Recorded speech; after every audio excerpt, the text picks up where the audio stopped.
All right, did the experiment on confirmation bias, and the definition of it is the tendency to search for, interpret, favor, and recall information in a way that confirms or supports one's prior beliefs or values.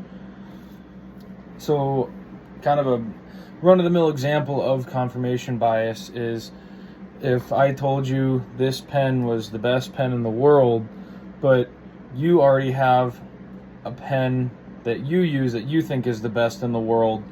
So you're only gonna look up things that either are gonna make this pen seem bad or your pen look good. Now in my experiment, I interviewed 3 people. I wish I could do more for a wider experiment, but I asked them 3 simple questions. I asked them if they had a favorite sports team, and if they did, I asked them, has their team ever lost a game because of a bad call or a no call by the refs? And then I asked them again, has your team ever won a game because of a bad call because of the refs? All right, what is your name? Nick. All right, Nick, what is your favorite sports team? Minnesota Vikings. Okay. Has your favorite team, the Minnesota Vikings, ever lost a game due to a bad call? Yeah. Recently when they played the Kansas City Chiefs, there's multiple moments when the ref, for example, when the player was in the end zone and he took off his helmet and they didn't call anything on that. And there's also penalties like pass interference, defense. And they lost the game because of those calls? Yes. All right. Has your team ever won a game due to a bad call? No. You don't think your team has ever gotten a call where if you're the opposing team, you'd think that they won the game? No. Okay. What is your name? Corey. All right. Corey, what is your favorite sports team? My favorite sports team right now, I'd probably say the Golden State Warriors. Golden State Warriors. All right.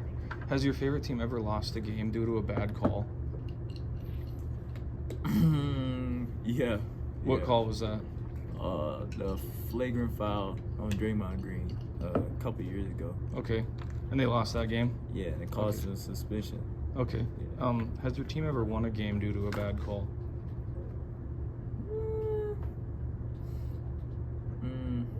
Can't really think off the top of your head, maybe? Or... No. Okay. No.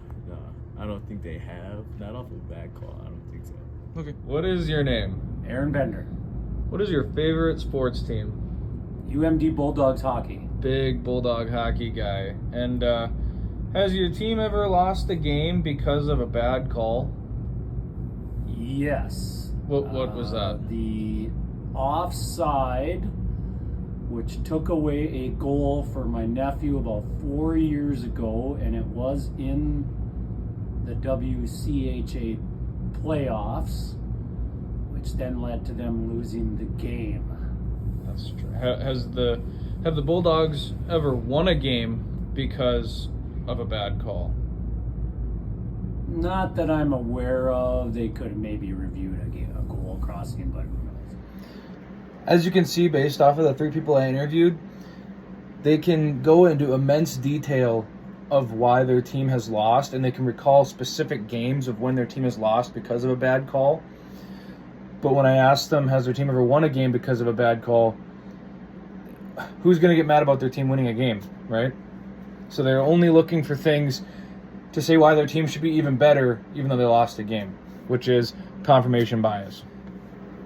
And to end off the video, some limitations I experienced in this experiment of confirmation bias is, 1, didn't have enough people to interview to make it a substantial experiment. I'm like just showing you pretty much the people that answered my questions the way I wanted them to.